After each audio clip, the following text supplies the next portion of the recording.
ஓம் ஸ்ரீமாத்ரே நமஹ. ஓம் ஸ்ரீ கணேசாய நமஹ. வந்தே கஜேந்திரவதனம் வாமங்காரூடவல்லபாஸ்லிஷ்டம் குங்கும பராகசோணம் குவலயினி ஜாரகோரகாபீடம் ஞானானந்தமயம் தேவம் நிர்மலம் ஸ்பட்டிகாகிருதிம் ஆதாரம் சர்வ வித்யானாம் ஸ்ரீ ஹயக்ரீவம் உபாஸ்மஹே. பிரணமாமி தட்சிணாமூர்த்தி வியாச சங்கர ரூபிணம் ஜோதிர்மயம் குரும் ஸ்ரீமச்சந்திரசேகர சரஸ்வதி. ஓம் ஸ்ரீ குருப்யோ நமஹ. ஓம் ஐம் ஹ்ரீம் ஸ்ரீம் ஸ்ரீமாத்ரே நமஹ. ஓம் ஐம் ஹ்ரீம் ஸ்ரீம் ஸ்ரீ அன்னதாயை நமஹ. ஓம் ஐம் ஹ்ரீம் ஸ்ரீம் ஸ்ரீ வசுதாயை நமஹ. ஓம் ஐம் ஹ்ரீம் ஸ்ரீம் ஸ்ரீ சச்சாமரரமாவாணி சவ்யதக்ஷிண சேவிதாயை நமஹ. ஓம் ஐம் ஹ்ரீம் ஸ்ரீம் ஸ்ரீ கடாட்ச கிங்கரி பூத கமலா கோட்டி சேவிதாயை நமஹ. ஓம் ஐம் ஹ்ரீம் ஸ்ரீம் ஸ்ரீ சிவசக்தியைகரூபிண்யை நமஹ. ஓம் ஐம் ஹ்ரீம் ஸ்ரீம் ஸ்ரீ லலிதாம்பிகாயை நமஹ. ஓம் ஸ்ரீமாத்ரே நமஹ. அனைவருக்கும் நமஸ்காரம்.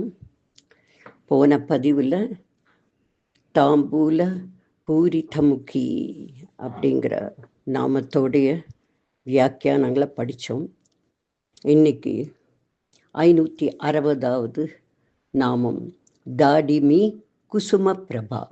தாடிமினா மாதுளை, குசுமனா மலர்.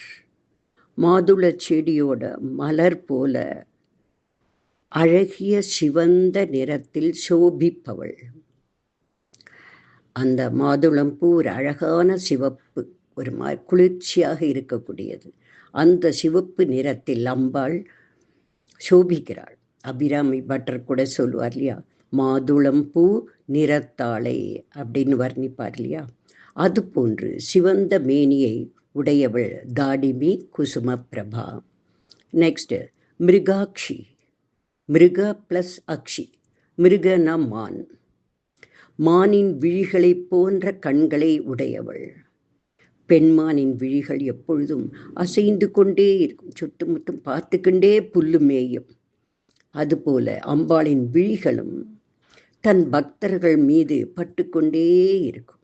என் பக்தர்கள் என்ன செய்கிறா, எந்த துன்பத்தில் இருக்கா, என்ன வேண்டிக்கிறா அப்படிங்கிற மாதிரி அவளுடைய க்ஷேமத்தின் மீது அக்கறை கொண்டு அங்கும் இங்கும் பார்ப்பவளாக அம்பாள் இருக்கிறாள். மிருகாட்சியை நமகம். அடுத்த நாமா மோகினியை, மனதை வசீகரிப்பவள். அடுத்த முக்கியா, பிரதானமானவள், மிகவும் மிகவும் முக்கியமானவள். மிருடானியை, சிவனின் ஒரு நாமம் மிருடன். மிருடன் என்பதோட பொருள் சுகம், களிப்பு. ஜீவர்களுக்கு சுகத்தை கொடுப்பவள்.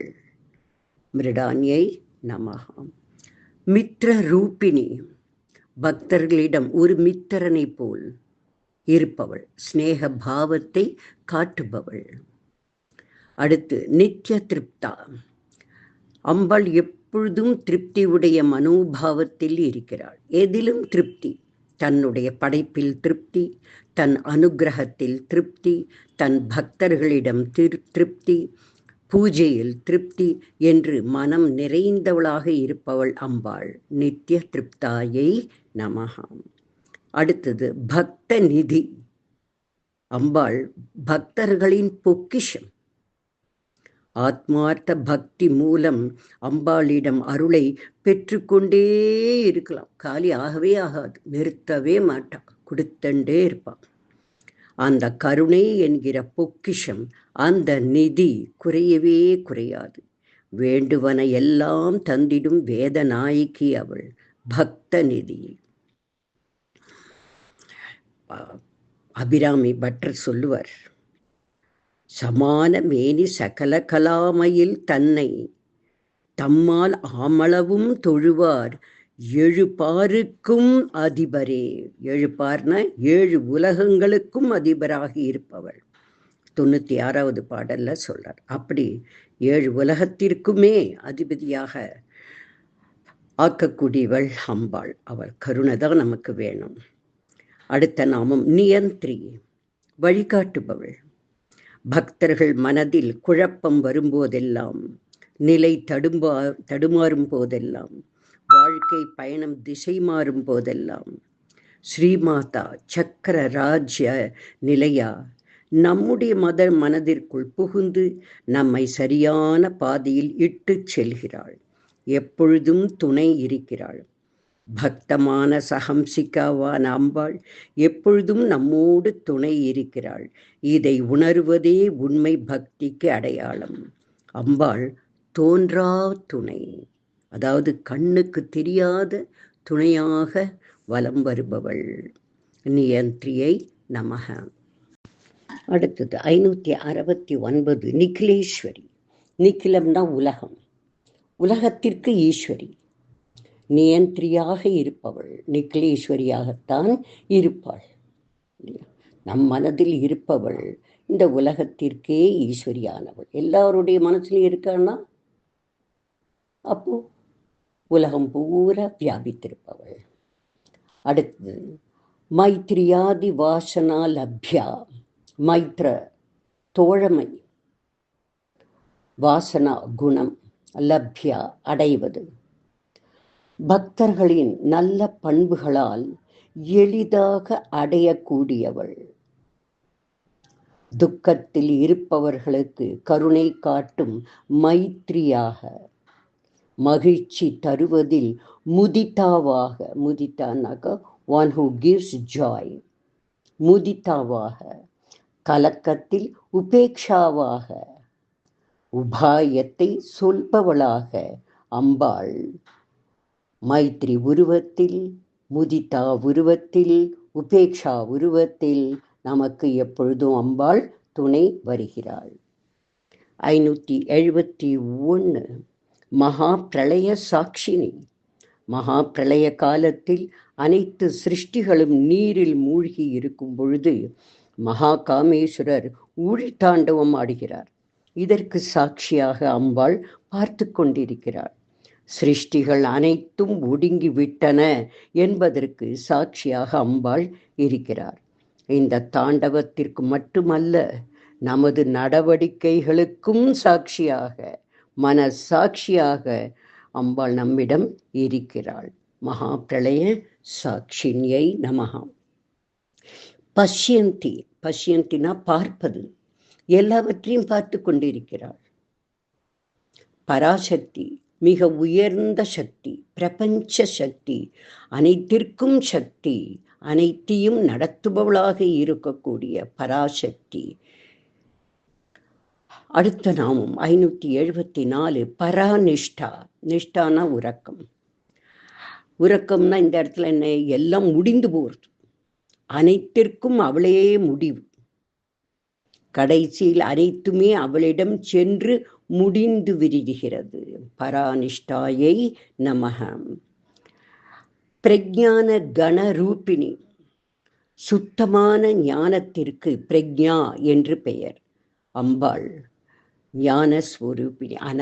அனைத்து ஞானத்திற்கும் அவளே தலைவி, அவளே ஞானஸ்வரூபிணியும் அவளே. அடுத்தது மாத்வி பானலசா. திராட்சை ரசத்திற்கு மாத்வி என்று பெயர். அலசானா குளிர்ச்சி. திராட்சை ரசம் உடலுக்கு குளிர்ச்சி தரும். அம்பாள் மனதிற்கு குளிர்ச்சி தருகிறாள்.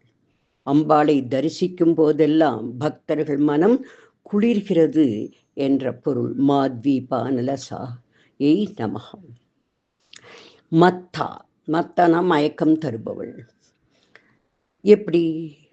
அம்பாளின் அருகாமையை உணர்ந்தால், அதை அனுபவித்தால், அதற்கப்புறம் வேறு ஒன்றும் வேண்டாம் என்கிற மனநிலை வந்துவிடும். இது போதும், இந்த அனுபவம் போதும் என்கிற மனோபாவம் நமக்கு வந்துடும். அந்த உணர்வு மயக்கத்தை தருபவள் அம்பாள். அடுத்து மாத்ருகா வர்ண ரூபிணியை. மாத்ருகா அப்படின்னா அக்ஷரங்கள். அம்பாள் அக்ஷர வடிவங்களில் இருக்கிறாள். அ முதல் க்ஷ வரையிலான 51 அக்ஷரங்களை அதனதன் ஒளிரும் நிறங்களோடு வர்ண மாலையாக அம்பாள் அணிந்திருக்கிறாள். அக்ஷரங்களின் சப்தமாக ஒலியாக இருக்கிறாள். ஸ்ரீ சக்கரத்தின் ஆதாரம் இந்த அக்ஷரங்கள். திருவாரூர் கமலாம்பாள் கோவிலில் கருவறையில் அம்பாள் யோக நிலையில் இடது கால் மேல் வலது காலை அமர்த்தி பீட்டத்தில் காட்சி தருகிறாள். இந்த பீட்டத்தின் முன்னும் பின்னும் 51 அக்ஷரங்களும் பீடத்தின் மத்தியில் ஹ்ரீம் எனும் புவனேஸ்வரி பீஜமும் பொறிக்கப்பட்டுள்ளது. அக்ஷர பீடத்தை நமஸ்கரித்தாலே போதும். நமது லலிதா சகஸ்ரநாமத்தின் மொத்த வடிவமாக கமலாம்பிகை விளங்குகிறாள். க அப்படின்னா கலைமகள், ம அப்படின்னா மலைமகள், ல என்றால் அலைமகள் ஆகிய இந்த முப்பெரும் தேவியரின் அம்சமாக விளங்குகிறாள் கமலாம்பிகை. இதை கூறக்கூடியதுதான் மாத்ருகா வர்ண ரூபிண்யை நமக. அக்ஷர வடிவங்களில் அம்பாள் இருக்கிறாள். அடுத்து மகா கைலாச நிலையா, உலகிலேயே மிக பழமையான கைலாய மலையில் உறைபவள். மிருணாள மிருது தோர்லதா. மிருணாள அப்படின்னா தாமரத்தண்டு, மிருதுனா மென்மை, தோர்லதானா கொடி போன்ற கை. அம்பாளின் திருக்கரங்கள் தாமரை தண்டின் மென்மையை கொண்டது. அவ்வளோ மென்மையாக சாஃப்டா அம்பாளுடைய கரங்கள் இருக்கும். அம்மா மகனியா, போற்றுதற்குரியவள். அடுத்தது தயாமூர்த்தி, கருணை வடிவானவள். மகா சாம்ராஜ்யசாலினி, பிரபஞ்சம் என்னும் மகா சாம்ராஜ்யத்தை தனதாக்கி கொண்டவள். ஷாலினி அப்படின்னா உரிமையுடையவள். இந்த பிரபஞ்சமே அவளுக்கு உரியது. ஆத்ம வித்யா, 4 விதமான வித்தைகளை அம்பாள் உபாசகர்கள் சொல்வார்கள். முதல்து யாக வித்தை, யாகங்களை செய்வது, இதனை பற்றிய அறிவு யாக வித்தை எனப்படும். குஹ்ய வித்யை, குஹ்யனா ரகசியம், ரகசிய மந்திரங்களை அவற்றின் பொருளை சரியாக உணர்ந்து மந்திர பூர்வமாக அம்பாளை உபாசிக்கக்கூடிய அறிவு, அது குஹ்ய வித்யை. உபாசனா வித்தை, பூஜைகள் சடங்குகள் மூலமாக அம்பாளை உபாசிக்கக்கூடிய அறிவு, இது உபாசனா வித்தை. அடுத்தது ஆத்ம வித்தை, அம்பாளை தனது ஆத்மாவில் உணர்ந்து ஆராதிக்கும் வித்தை. மேல் கூறிய எந்த வித்தையும் இல்லை. தியானத்தில் நம் மனதுள் வீற்றிருக்கும் அம்பாளை ஆராதிக்கும் முறை ஆத்ம வித்தை. அம்பாளை பரம்பொருளாக பரமாத்மாவாக உள்ளுக்குள் உணர்கிற வித்தை ஆத்ம வித்தை. ஆத்ம வித்யாயை நமக. அடுத்த நாமம் மகா வித்யை. உபாசனா வித்தைக்கு மகா வித்தை என்று பெயர். இந்த உபாசனா மூலமாகவும் அம்பாளை நாம் பூஜிக்கிறோம். அந்த உபாசனா தேவியாக இருக்கக்கூடியவள் அம்பாள். ஸோ மகாவித்யை நமஹ. அடுத்து ஸ்ரீவித்யா. ஸ்ரீவித்யா என கூறப்படும் பஞ்சதசி மந்திரமாக விளங்குபவள். இப்படி மகாவித்யை ஸ்ரீவித்யை மூலமாக எதை புரிந்து கொள்ள வேண்டும் என்றால், அம்பாளின் சொரூபத்தை ஆத்ம வித்யா மூலமாகத்தான் புரிந்து கொள்ள வேண்டும் என்ற பெரிய தத்துவம் இந்த 3 இதிலும் அடங்கி இருக்கிறது. அடுத்து காமசேவிதா. காமன் அப்படின்னா மன்மதன், மன்மதனால் சேவிக்கப்படுபவள். அது மட்டும் இல்லை, நம்முடைய ஆசைகளை அடைவதற்காக நம்மால் பூஜிக்கப்படுபவள். திருமணத்திற்கு முன் மணக்கப் போகும் பெண் கௌரி பூஜை செய்வது நம் வழக்கம். தனக்கு நல்லதொரு வாழ்க்கை அமைய வேண்டும் என்பதே அதன் நோக்கம். இப்படி இஷ்ட பூர்த்தி செய்பவள் காமசேவிதா. அடுத்தது ஸ்ரீ ஷோட சாக்ஷரி வித்யா. ஸ்ரீ வித்யா வழிபாட்டு முறைகளில் ஷோடசி என்னும் சக்தி வாய்ந்த மந்திரம் 16 அக்ஷரங்கள் கொண்டு அம்பாளை உபாசிக்கும் வித்தைக்கு பேரு ஸ்ரீ ஷோட சாக்ஷரி வித்யா. ஷோடசின் மந்திரத்தில் உயர்ந்த தத்துவமாக இருப்பவள். திரிகூட்டா அம்பாளை மும்மூன்றாக இருக்கக்கூடிய எல்லாவற்றிலும் விளங்குபவள். அவளை நாம் பார்க்கிறோம். பிரம்மா, விஷ்ணு, சிவன் என்ற முத்தொழில் புரிபவள். ஜாகிரத, ஸ்வப்ன, சுஷுப்தி என்கிற 3 நிலைகளில் இருப்பவள். சத்வ, ரஜோஸ், தமஸ் என்ற 3 குணங்களில் இருப்பவள். அக்னி, சூரியன், சந்திரன் என்று முக்கண்களை படைத்தவள். இச்சா சக்தி, கிரியா சக்தி, ஞான சக்தியாக இருப்பவள். இவ்வாறு உயர்ந்த தத்துவங்கள் பலவும் மும்மூன்றாக பகுத்து அதற்கு காரணமாக இருப்பவள் அம்பாளே என்று கூறக்கூடிய நாமம் திரிகூட்டாயை நமஹ. அடுத்து காமகோட்டிகா. காமகோட்டி பீடத்தில் அமர்பவள். காமாட்சி, சிவசக்தி, சிவத்திலிருந்து பிரியாமல் அபின்னமாக இருக்கக்கூடிய காமேஸ்வரி. காமேஸ்வரரிடமிருந்து மாறுபடாமல் இருப்பவள் காமகோட்டிகா.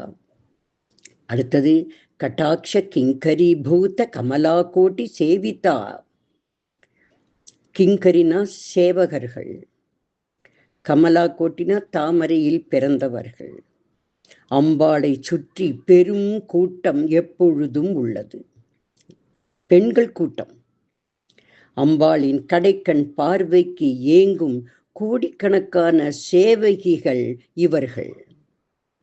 தனது கடாட்சத்திற்காக ஏங்கும் கோட்டி லக்ஷ்மிகளால் ஆராதிக்கப்படுபவள் கடாட்ச கிங்கரி பூத கமலா கோட்டி சேவிதாயை நமஹா. இங்க கமலா கோட்டினா லக்ஷ்மின்னு சொல்றா இல்லையா? ஒரே இதுல கோடிக்கணக்கான லக்ஷ்மிகள் அம்பாளுக்கு சேவை செய்ய காத்திருக்கிறார்கள் என்று பெயர். இங்க லக்ஷ்மினா சகல லட்சணங்களும் பொருந்திய யோகினிகள், பக்தியுள்ள யோகினிகள் என்று அர்த்தமாகிறது. சோ கட்டாட்ச கிங்கரி பூத கமலா கோட்டி சேவிதாயை நமஹ. ரகஸ்யானாம் ரகஸ்யம் ச லலிதா பிரீதிதாயகம் அனேன சத்ருசம் ஸ்தோத்ரம் ந பூதம் ந பவிஷ்யதி சர்வரோக பிரசமனம் சர்வ சம்பத் பிரவர்தனம் சர்வ அபமிருத்யு சமனம் கால மிருத்யு நிவாரணம். குஹ்யாதி குஹ்ய கோப்த்ரீத்வம் கிரஹணாஸ்மத்கிருதம் ஜபம் சித்திர்பவது மே தேவி தத்பிரசாதான் மயி ஸ்திரா. ஓம் ஸ்ரீதேவ்யை நமஹ. நாராயணாயேதி சமர்ப்பயாமி.